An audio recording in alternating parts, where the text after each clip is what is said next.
Hợp mà đã từng ăn 5-7 cân.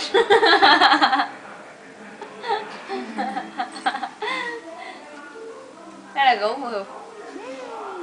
Nó mang nặng đẻ đau đấy con này. Em quay anh. Ô! Em quay anh. Thả đi. Đi. Đứng đấy đi. Gấu à. Hợp với anh đứng đấy nhá.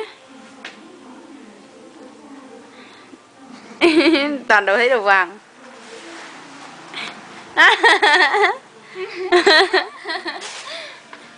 Đó. Hợp.